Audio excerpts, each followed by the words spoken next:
all, thank you so much for doing this. Of course, thank you for having me. You have a million things to do going on, other places you can be, and we really appreciate you being here. Of course. So let's just start out by talking about how you got into the VC world. I know it's been a little almost over 6 years now for you.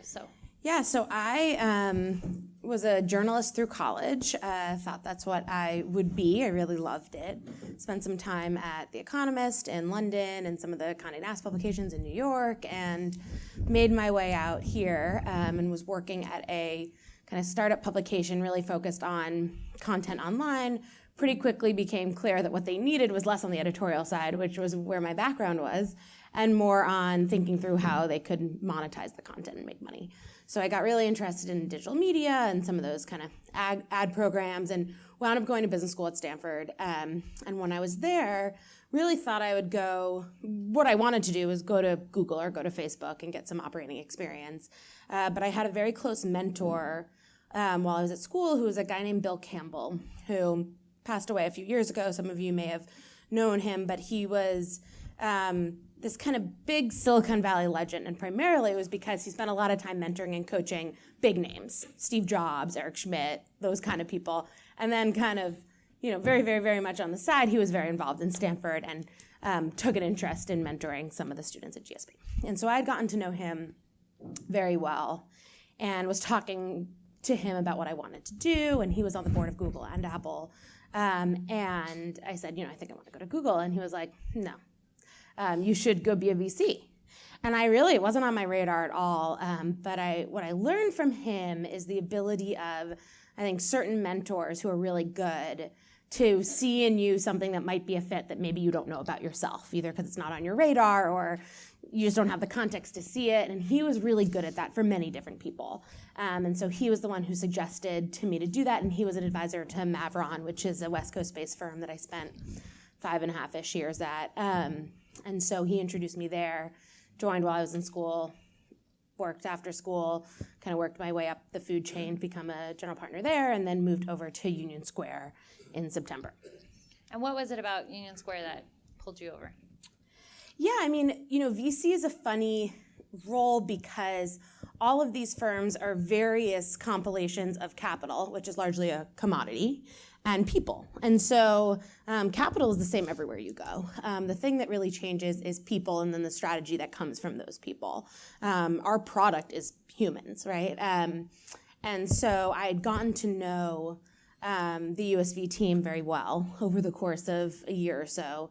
Spent a lot of time talking to them about the USV strategy and the approach, and found that they were people that I could really work well with and learn from, and very much believed in how we do this business. And so it made sense to go over there.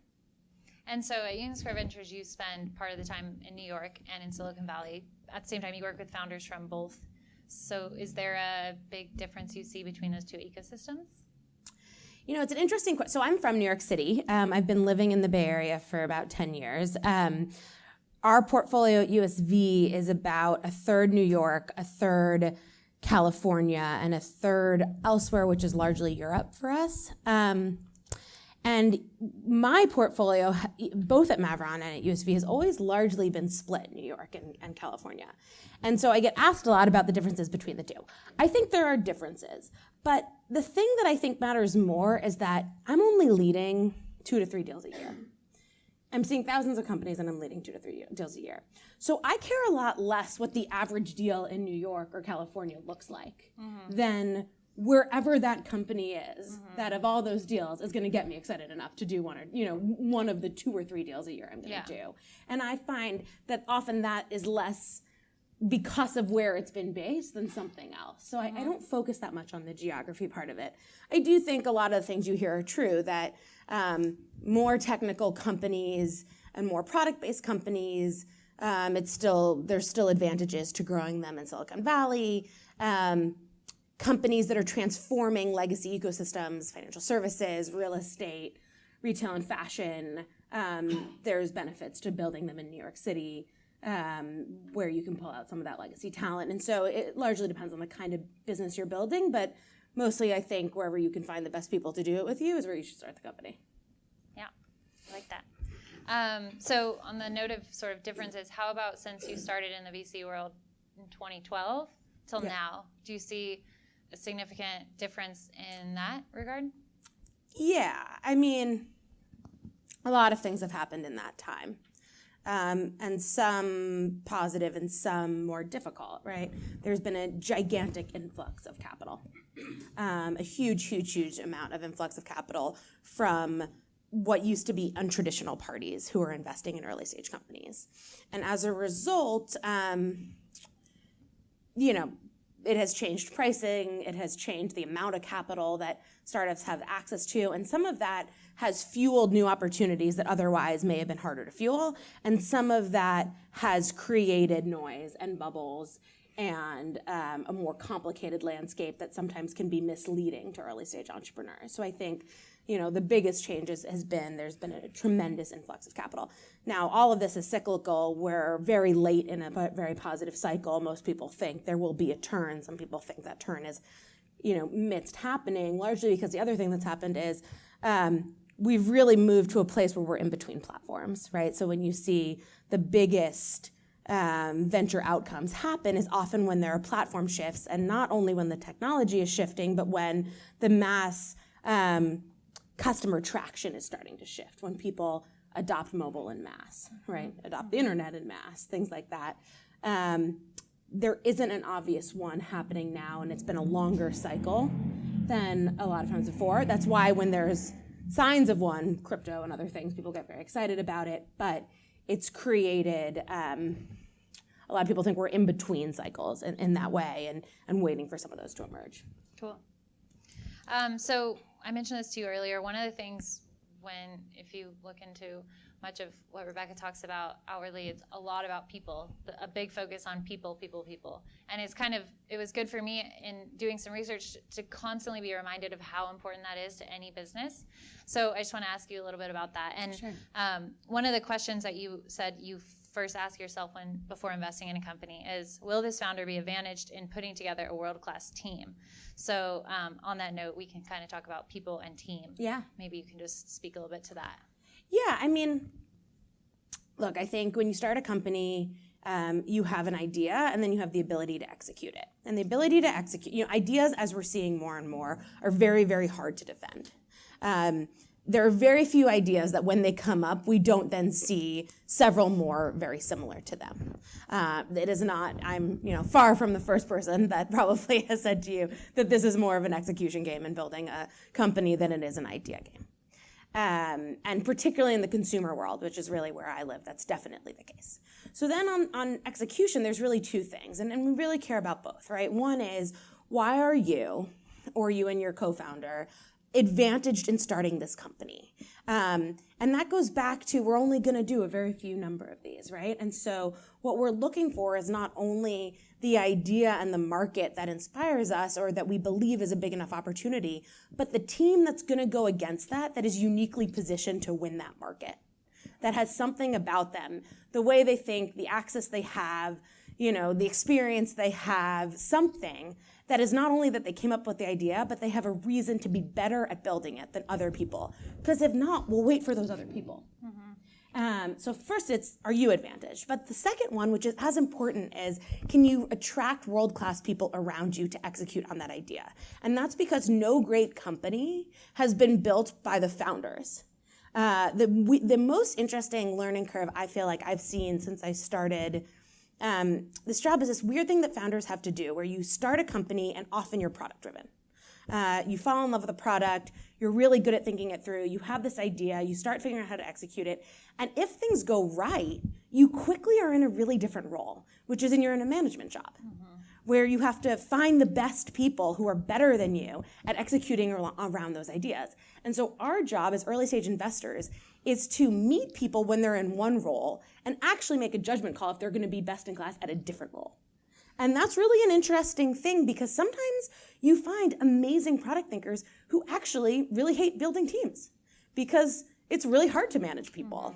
And people are difficult and they have bad days and, they can be geniuses who can't work with other humans and all of these things that are hard. But when you look at successes, it's always about best of class people who have come together to do something in unison, not that you had the best product thinker in the world. And so us being able to kind of suss that out in very early days and find signal through the noise that before that whole team is put together, it's going to happen, is probably the most important thing we focus on. But how do you do that? How do you see a founder who's just great, but he or she may just struggle when it comes to the team part? Do you offer mentorship through that process, or is it they have to prove to you that they are going to nail it? People will have different answers to this. To me, if I see a founder who is, to me, a founder who is great excels at the team part. So those don't line up to me. Yeah. But if I see a founder who is a great product thinker, fantastic engineer, and isn't going to be able to build the team, I won't back the company. Yeah. There are other people out there who will. There's other approaches to it. There's certainly firms who will and will plan on throwing that person out as CEO at some point in time. It's not our style, but to me, that is table stakes. Because for me, it's not like do I see a way for this company to be of the scale and in the timeline that fits our model? And is it something I really want to focus on for the next 10 years, right? I'm not doing that many of these. And for me, that's a requirement. How we tell that early, because oftentimes we're doing it before you have those data points. But the best founders that I've seen do this, they're signal through the noise very early, meaning before they have the capital, before they have the resources, they somehow get people on their bus, whether it's as a co-founder, whether it's as an advisor, whether it's as a board member. They have this magnetism that they can attract people to want to try to help them before it's obvious. So an example is Katrina Lake, who started Stitch Fix. So Katrina, in early days, that idea, that's the definition of an execution business, right? As you've seen, there are many other people who have tried that business. She has succeeded by far better than any of them. That's because it's a really hard business to build. And the best thing she did, and I think she would say the same, is she surrounded herself with best of class people who were going to be better at it than she was. And in early days, when she was shipping stuff out of her apartment, when there was no tech involved, that was clear. Because Mike Smith, who had ran Walmart.com, who was a person that she had no business being able to recruit as like a business school grad, a few months into the company, was saying, she's one of the most special people I've met. I want to come on as a Surfer COO. Yeah, that gets your attention, and that's the kind of thing we would look for. That's awesome. Yeah, she's great. So hiring is the hardest thing ever, I think. Yeah, I'm with you. In this market, whether people in the audience maybe are hiring or maybe looking for a job, there's both ends of it. It's like, how do I get in front, like these huge companies, these brilliant people, everybody, maybe they have first dibs because they offer whatever it is that looks nice on the outside. Any advice on hiring great talent and that whole process? And then there's the retaining part of it as well, which you said is like the top priority for any CEO. But yeah, hiring, I think this is the hardest thing, especially right now, especially in this ecosystem, right? Like you start a company, you need great engineers, you have your eye on XYZ person, they're perfect, they're excited, and Facebook's willing to offer them literally 8 times what you can offer them in cash. And that happens every day, and that happens to you guys, but it also happens to companies that have raised Series C rounds. It's a very, very difficult competitive ecosystem, particularly in certain groups of talent, technical talent, data scientists, very, very good quant marketers, things like that. And it's something that we think about a lot. And the best people break through it because they sell a dream. And they convince people that the equity that they're going to acquire in their company is going to be worth, well, I think they do 2 things. They understand the motivations of the person. People are inspired by money. That's normal, especially in a job offer. But they're often inspired by something else too. People have multiple levels of motivations. And CEOs that I really admire often can figure that out really quickly. I think it's a really hard thing to do. But what is going to work with this person? What are they really doing? Are they going to Facebook because they really need the cash? Are they going to Facebook because they actually really like stability? Are they going because they're actually craving learning in a structured environment. These are all different things. And the more you know what they're actually looking for, the more you can try to put together some kind of package and sell the right dream around whether they're gonna, about trying to get them to your company and understanding whether that's gonna work at your company. We talk about this a lot with our founders, that you may have your eyes set on someone, but if what they're really looking for is incredible structure in an organization, which is why you're competing so, head to head with Google, they're not gonna last at your company anyway. And so you're gonna spend a lot of cycles and a lot of options on someone that's probably not the right fit. And so the best founders, I think, have an ability to pretty quickly cut through a lot of noise and get to the heart of what people are looking for. Are there any CEOs or founders that you specifically admire that you think have done it really well? Yeah, there's a whole bunch of them. Let's see. I think a team that's done that really well, which now it looks obvious because the company is really late stage, but at the beginning wasn't, which is in the USV portfolio, is Coinbase. Coinbase is a company that hired really, really talented people really early to build something in a category which at the time was very unproven and most people thought was insane. The people who took that early risk are getting wildly rewarded for it. But they did it by finding people who were almost cultish about the mission, who believed in this ecosystem that they were building and their ability to be part of creating it, and were willing to make trade-offs around it. And that was important to those founders because they needed people who would be able to block out a lot of noise going on about an ecosystem that is complicated. And so that's one that I think did that really well, and it looks like it will really pay off. There's other stories too, but. Yeah, that's cool. It's a very interesting company, and it's crazy to see companies like that. I'm sure for you when they come and the idea or where they're at to, for instance, today. And that's the upside fun case. It doesn't happen that often, that extreme, but that's why you do it. Yeah, for sure. So another raise of hands, who in this room is a founder or an entrepreneur? Great. Okay, so now we'll talk about sort of the funding journey. I'm not an entrepreneur. I have not sat at a table with investors or tried to get funding or even think about that, but I have seen others do it, and I know it is an extremely intimidating process. There's a wealth of suggestions, experience, horror stories, not so horror stories, different people out there who will share different things. I think what's most helpful as an entrepreneur is just advice from an investor. Going into that meeting or even thinking about it, what you should be thinking about, and maybe even sometimes most helpful is like what not to do. But if you have any things that you appreciate when a founder walks into the room. Yeah, this is the question that if I was a founder, I would be most curious about, and I find hard to answer because you could ask 10 people and they're going to give you 10 wildly different pieces of advice, and that's why it's really, really tricky. The highest level answer that I can give, and then we can drill down in lots of different ways that would be whatever you guys think would be helpful, but is the two biggest questions on my mind are, there are three actually. Three biggest questions on my mind are, is this opportunity big enough? Can I see this getting big enough fast enough? And the answer to that question varies depending on who you're talking to.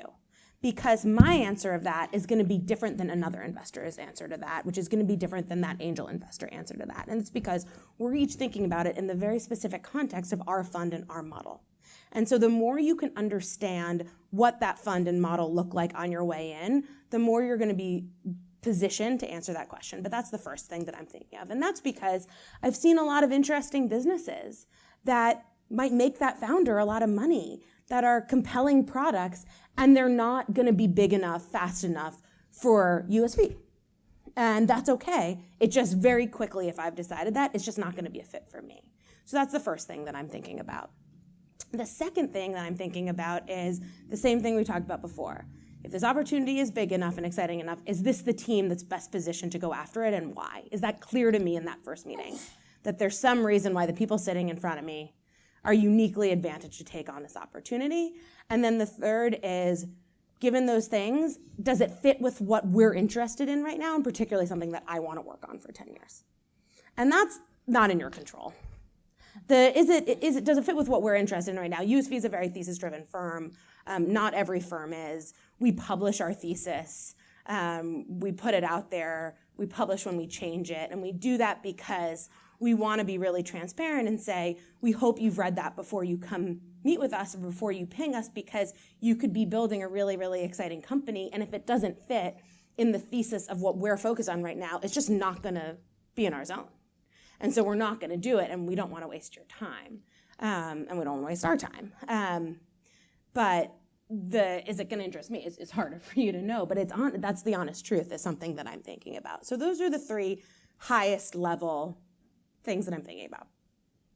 Examples of more nuanced things that I'm thinking about is this founder going to be able to recruit?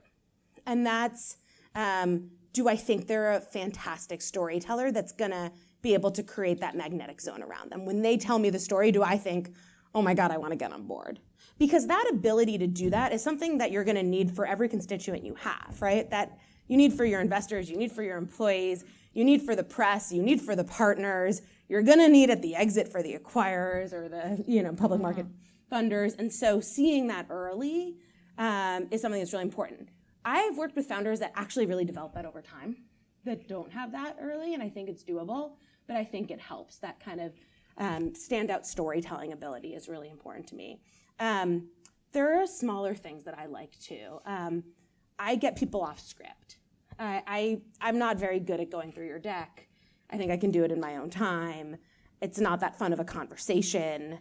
And so I'm going to, in a meeting with me, more likely I'm going to try to make it a dialogue. Mm-hmm. And founders that are really resistant to that make me nervous. Yeah.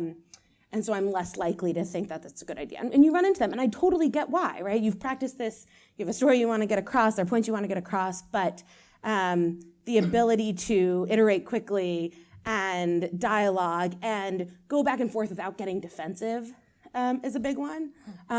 Shows me how we're going to work together. Mm-hmm. And that's important and something that I'm trying to kind of suss out before I dig in deep and spend a lot of time.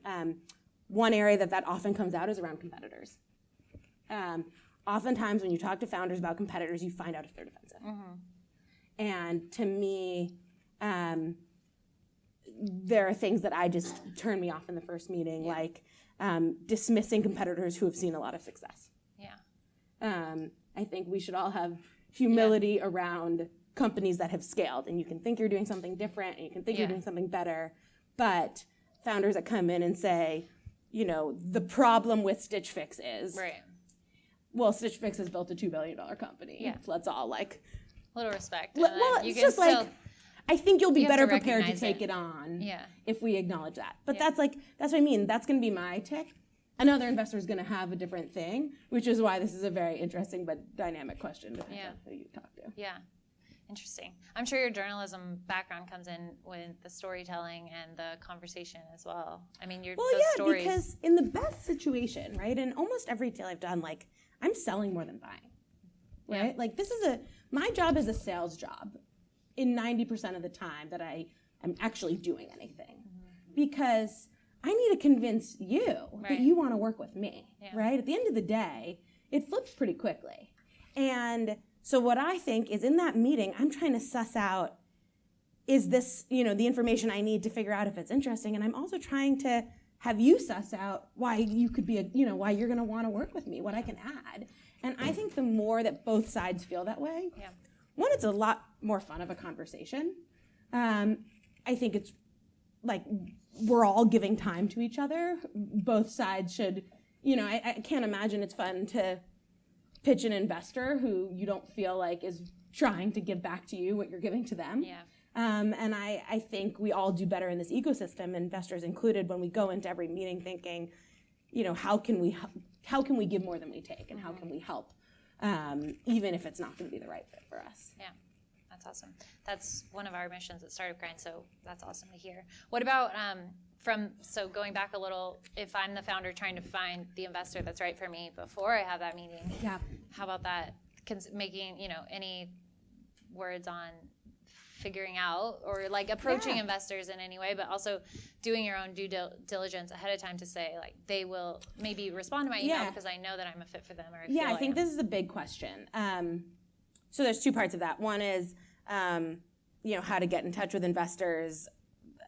Seems like a sophisticated audience. You probably all know it, but like, I would say there's a hierarchy of warm intros. Warm intros are definitely better than cold intros, but within warm intros, any founder in their portfolio is by far the best intro to get. Founders that they know well, not in their portfolio, is probably second. And then third are other investors, right? And then fourth kind of come everyone after that. Cold emails are tough. We're all doing time management, and it's tough. Same reason that people cold emailing you are is tough. But I think a big thing is vetting before you do your reach out, because oftentimes when I talk to early stage entrepreneurs who are trying to put together this list, it's people who can write the size check that I need, and that's because very rationally you're like, I just need the money, right? Like, I got things to do, I have products to build, like I just need someone to give me this money so I can go. But if you reach out to an investor who has never backed something in your zone, the chance that they're going to fund you is almost zero. Yeah. And it happens all the time.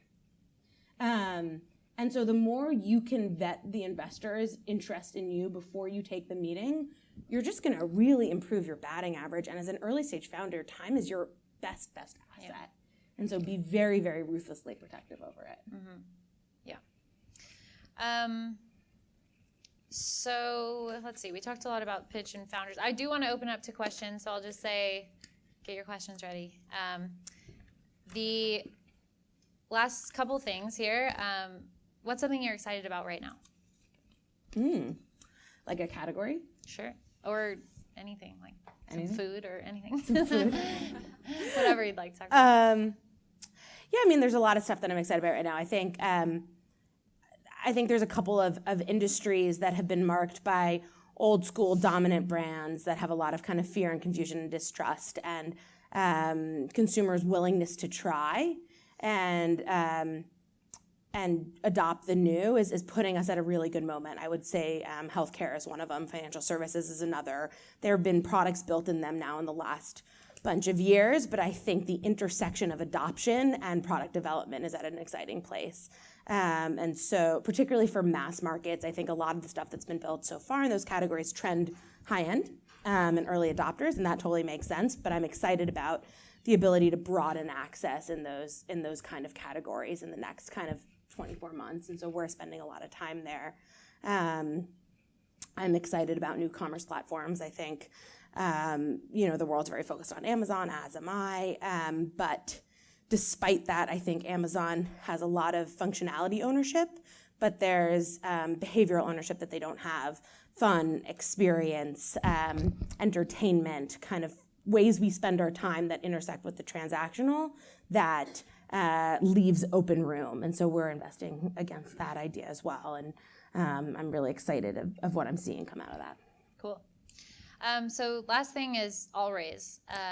You are one of the founders of AllRaise, which just launched last month, or April. Mm-hmm. What are we? June. Yep. So, can you tell us a little bit about that? I Sure. think it's awesome what has just started, and obviously sort of just on, just taking off now. So AllRaise is a nonprofit organization that we started with originally about 15 female GPs in the Bay Area. The whole idea is something that now has been talked about a lot, which is, there are too few women around venture tables. The intersection of women around venture tables and diversity around venture tables and diversity in companies funded are clearly correlated. There are great investors, including my partners and lots of people that I admire, who are really fantastic at understanding markets that aren't their own. I think that's a core quality of great investors.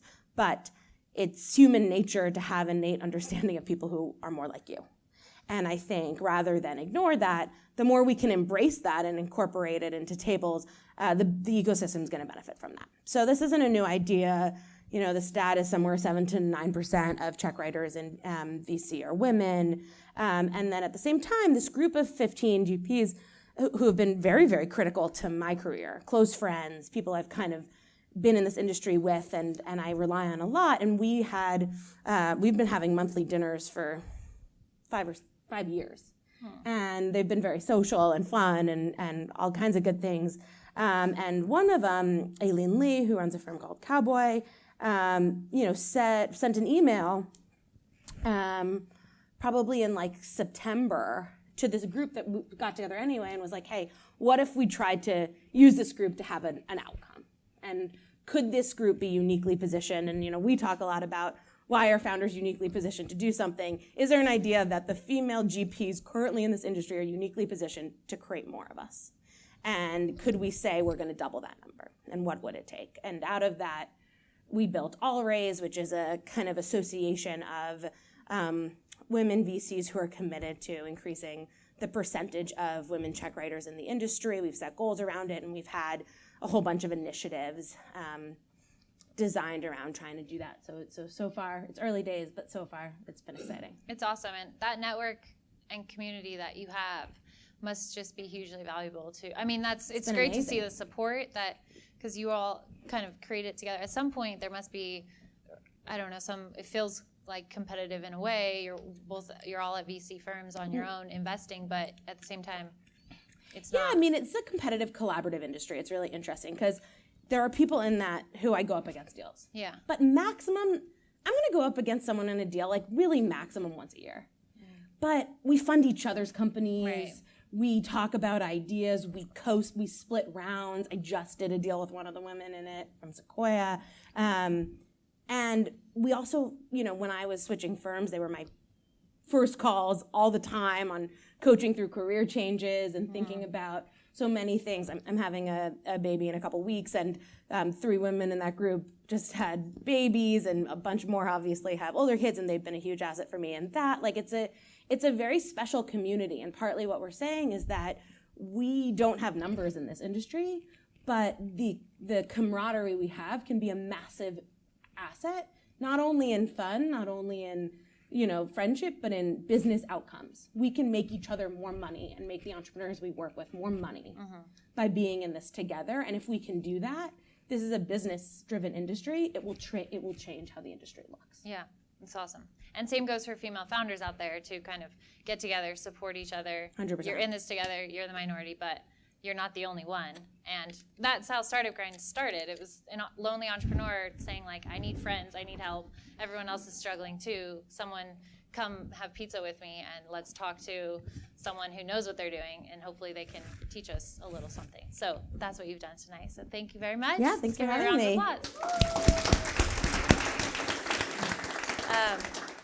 So we'll go ahead and do some questions. We have a mic, and you're ready to go in the back. We'll start with you. Okay. All right. We're bringing a mic, but we want to just go ahead and do you want to just stand up and tell us your name? And yeah.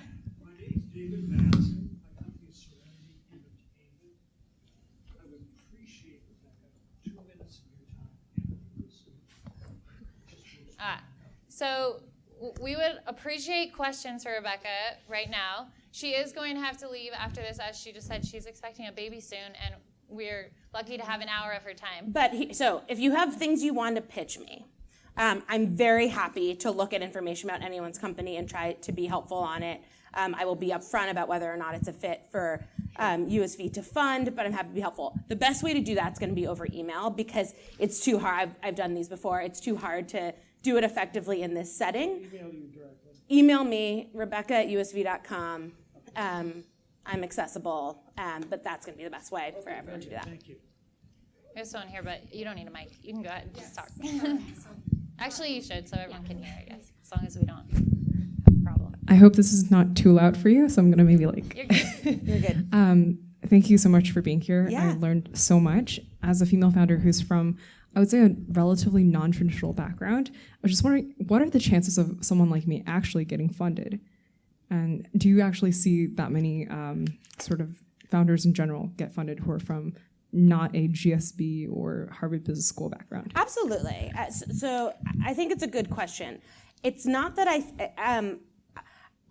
don't know what background you are from, right? And I don't, but I think the bigger question is, why are you uniquely positioned to do whatever you're building? And I don't know either where you're from or what you're building, but that to me is much, much more of a relevant question than did you go to GSB or work at Google, right? I think if that's not an obvious story of why you're well positioned to build what you're building, I would think about how to make it one, meaning who else do you need around you? What experience do you need to craft that? But that is sometimes the hole in the background, not is it an untraditional background. Right. Thanks a lot. It was really, really great. I had a question because we were talking about talent acquisition before. I was wondering, what do you think of foreign founders who have like more the sales part in the US and have the access to an unfair pool of talents, for instance, in Europe, that's where Facebook don't actually propose like high salaries to Like technical, yeah, technical talent in yeah, Europe? Exactly. Yeah, we actually have a fair number of those companies at USV. That have, and increasingly we're finding, partly because we've been open to European-based companies, we have a bunch, and increasingly we're seeing European-based technical offices. So I think that's great. I think it's hard to manage just, teams in different places. I think you have to have a founder that's really skilled at that. I think they have to be very thoughtful on the structure of how to have multiple offices very early, but there isn't something structurally problematic with that to me. Right here.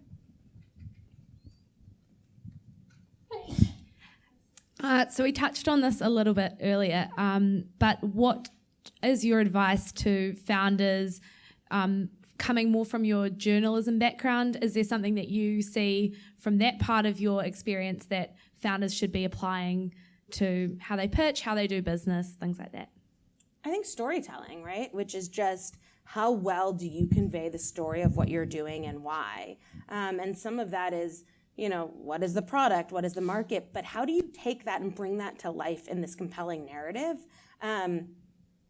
That's what journalism is, but it's also a lot of what a lot of your job as an early stage founder is make something extremely unlikely seem obvious. And a lot of that is through a story, and the best founders do it really well. Hi, Rebecca. Thank you for your awesome talk just now. My name is Lee, and I have a question about, like you mentioned about it is more important to have the ability to group of top talent to work with you quickly to launch the product versus being a really good product person or a good marketer or whatever it is. So what is your, I believe that kind of skill is trainable because, look at Mark Zuckerberg, right? Like he didn't have managerial skill before he started the company. So what's your best advice for, early stage startup founders in terms of like gaining that ability to do that? Learning how to hire well. I think if it's not something that they know already, having those mentors and people who are involved in the company around them who are excellent at it. So a co-founder, a board member, an active advisor. We can be a little bit skeptical of just names on a slide advisor, which are people who have agreed to take your call is different than people who have agreed to be active in the company. That's something we'll dig into. But people, if it's not you, who around you is training you and helping you to do that? Because, the cold hard truth is we don't want to pay for your training, right? We want to back you when you've been trained. And so if it's going to be a learn on the job kind of thing, who do we think is doing it while you're getting up to speed? Hi, USV started the blockchain craze with your thesis a couple of years ago. Wow, they would love to hear that. I'm not sure we started the blockchain craze, but we'll take credit for it. You're welcome. Yeah.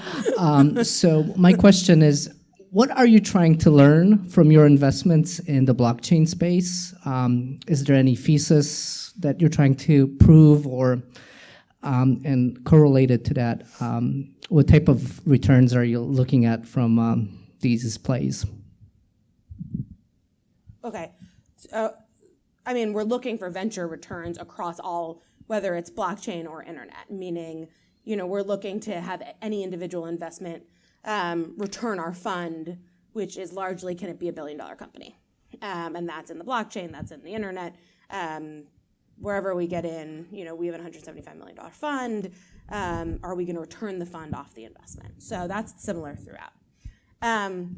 The blockchain, so there's more and less depth I can go into this. So USV was started on a thesis around network effects. We believe that network effects created centralized platforms on the web that have monopolistic tendencies, right? So Facebook, Google, Twitter, and that there's a lot of good that those did in terms of mass adoption, in terms of our access to things, but it also created dangers in consumer privacy as well as hindrance to innovation, because we have a core belief that as a startup, you're not going to beat Facebook right now. That the data advantage that these monopolistic platforms have make it very, very hard to disrupt by startups. And so there needed to be a force around decentralization online. And that was because that was a reaction to these centralized platforms that would unlock a lot of innovation, as well as a desire for consumers to take back a lot of the privacy that they gave away to these platforms. And the first example of technology that USV thought was doing well at this decentralized thesis was the blockchain. We don't believe it's the only one. We don't believe it will be the only one. But that's really the thesis that goes on in the blockchain. Crypto is really the first use case of the blockchain, but we don't believe will nearly be the only one. We don't think the blockchain structurally is there yet to support mass consumer applications built on top of it. And so a lot of what we're focused on in the blockchain world is some of the structural stuff. New blockchains, security, picks and shovels, the infrastructure layer that then consumer applications can be built on top of. And that's really the thesis that we're operating on now. In the back. Hey, thank you. I know some of what I'm about to ask has been covered, but a more tactical question, pitch decks. So storytelling, I'm sure that's a big part of it, why you're uniquely positioned. But if there are any like low-level tactical things or how you think about approaching a pitch deck as opposed to meeting a founder, I'd love to hear that. Yeah, I think that's a good question. So the way I think about pitch decks is it largely should be a guide for a conversation with the knowledge that realistically it's going to be shared around firms, potentially between firms, and so should tell enough of the story on its own. I would show team up front. Start with who you are and why you're uniquely positioned. I could say that a million times, but that should come across very clearly in pitch deck, and very quickly what you're building and why it's big. The biggest mistake I see in pitch decks are people start with the problem. The problem is important, but they can have 6, 7, 8 slides on the problem before you even get to what it is they're building in response to the problem. Those decks often don't get read because you're opening it and your first question is, what is this? And you got to answer that really, really fast. And so I would train a pitch deck to confront the questions that are going to be in the mind of the person who's reading it, rather than a long intro around the problem before you get to what's next. There's a lot more detail we could go into, but that's relatively high level.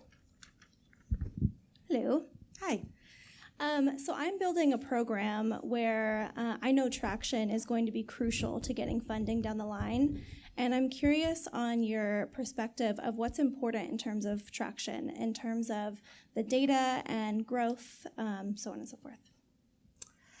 The problem with this question, which I totally understand why it's often asked, is it's wildly dependent on what you're building in the category you're in. So in consumer versus enterprise versus, anything else. So it's very hard for me to answer that question in abstract. Is traction important? Yes, right? It shows that there's signal through the noise and that the market cares about what you're building because they actually use it. And proof of use is more significant than any theoretical use that you are telling me is going to happen. I'm in the consumer world. Generally in the consumer world, what I care about is more than top-level growth. I care about retention and referral, right? I'm trying to see in early days, is there evidence that the consumers love what you're building? If you love something, what you do is you talk about it and you tell your friends and you come back. And the best metrics, kind of hard numbers that we have to track that is retention and referral. And so if there's any numbers I get very focused on early, it's those.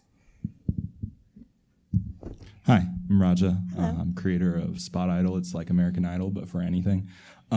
So my question for you is, you kind of mentioned that you're excited about the entertainment sector. What have been some incredible things, exciting things that you've seen that have been happening within that? Sure. I guess I'm not that interested in the entertainment sector. I'm interested in commerce platforms that function like entertainment, where I feel like distributed versions of QVC, right? So I'm enjoying my time spent. It's not purely functional. It's not Amazon shopping, but in doing whatever I'm doing, I actually convert. The best example of this so far is the Asia trend of live streaming, right? Where people are living their lives on their mobile phones. They're live streaming all the time. And as a secondary act of that social behavior, they're transacting along the way. That is a behavior that I think is spreading, is very sticky, and has enormous kind of business consequences of it. Hi. So I'm going to ask a question that's more related to your career, a little bit different from all the entrepreneurs here. Sure. So what were some of the strengths you leveraged or the greatest obstacles you overcame to become a successful woman VC partner coming up the food chain? It must have been really difficult given women are the minority in the space, and I'm interested in how you felt like you overcame all these obstacles, or like what strengths you really differentiate yourself. Sure. Well, we don't know yet if I'm a successful woman investor. This takes a long time. But we're working on it. I think there are two things. That looking back worked in my favor. One was I got a lot of buy-in from partners at a firm early, and I sought out mentorship from people who wanted to help me. And so I had internal advocates. I had people who were rooting for my success and trying to make me succeed. And I think oftentimes in environments, a lot of your success comes from whether the people you're working with and for want you to succeed or don't want you to succeed. And that might sound obvious, but in venture it's complicated because venture is a set pie, right? So anytime anyone becomes a partner at a firm, they're literally taking economics from someone else. It's not like a company that grows over time, right? And so having internal advocates who have pushed you along the way, who have put you out in front, who have advocated for you over themselves because they've seen enough success to do that, it's very, very hard to do this without that. And I was very luckily at a firm where there were people willing to do that for me, and I think that's big. The other thing is I think I focused on sourcing new deals really early. As a junior person in venture, you can get pulled in a lot of different directions. You can be someone who does a lot of diligence. You can be someone who does a lot of internal firm ops. You can help other people on their deals. But venture is made up of largely one thing, which is finding and doing the best deals in the market. And the earlier you can be someone that brings in those deals, it helps you grow your network. It makes you someone that entrepreneurs go to. And it also puts you in the heart of the business. And I focused on that quite early and developed that skill set more than I focused on a bunch of the other things that I could be spending my time on. I think those were probably things that helped me. Just a follow-up on that. Do you have different advice? Or do you see yourself giving different advice for female founders or minority founders going to sit at the table to pitch maybe people at the table who look different from them a majority of the time? I think it depends. It depends a little bit on, I think some of it's, are you a minority or a female founder? Some of it's, how obvious is this market going to be to the people you're talking about, right? Like, there are companies that we announced this week a company called Modern Fertility. Modern Fertility pitched me when I was like 4 days pregnant, right? Like, that concept, that market was extremely obvious to me.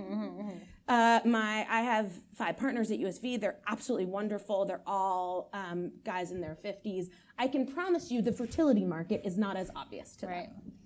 Could they understand it? Could they get up to speed? Totally, they did. They love the company. They think it's, super effective. But a founder would have to have a different conversation with them because there's a different level of understanding. Same with me that, you pitch me an esports company, I don't have a lot of intuitive understanding on like how football works. I could, but I don't. And so you're gonna have to like back up and explain to me certain things about why that is or isn't an exciting market. That's okay. Do you know what I think Just to be aware of it going yeah, into you it. just have to know it. Because if you don't know it, you're not going to do it, and then you're going to be, I think the backswing of where the industry is we don't want something where someone goes into a room, pitches people they don't understand, and then is like, oh, I'm a female founder and no one gets me. Like, your job is to make your audience understand your market.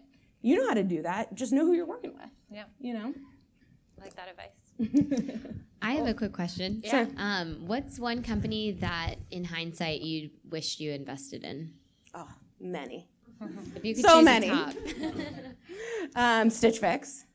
She became a very close friend of mine, but watching that, I think a lot of the beliefs I have strongest today are things I learned the hard way. I think one is around, if you see really strong signal through the noise around their ability to recruit a great team, value that more than other things. We didn't do it there, and that was a mistake. Another's probably Robinhood. Saw Robinhood 3 times. They weren't live in the market. It felt extremely difficult from a regulatory perspective, and yet giving people for more value for less money is an extremely powerful value proposition. And there was a bunch of stuff there we probably should have seen. Those are 2. There's many. 2 awesome companies. All right, let's do one last question. Go right here. Hi, thank you. For someone that maybe would be interested in VC world or working there, what will be some of the skill set or things that you will appreciate for someone looking for a position there or like to go into it? Sure. So my best advice for people who want to get into VC is do the job before you have it. It's a very difficult job to hire for because largely you're asking, can people find great deals and have good judgment? It's difficult to see that often, even with people who go on to be great VCs. But the best thing about it is you can do all parts of this job besides write the check. And lots of people will write the check for a good deal. So that's actually not the hard part. So develop the ecosystem of entrepreneurs. Use that to think through how you can help when you have those conversations, what it is that you can give and how you can be valuable in those talks. Develop your filter by talking to them. And when you see good stuff through doing that, send it to VC firms. Develop relationships by deal flow. That's going to be the surest way to get them to pay attention. And if they like it, they'll write the check and then they'll hire you. And so it's actually a really effective way to get into the industry. On that note, let's give Rebecca a round of applause.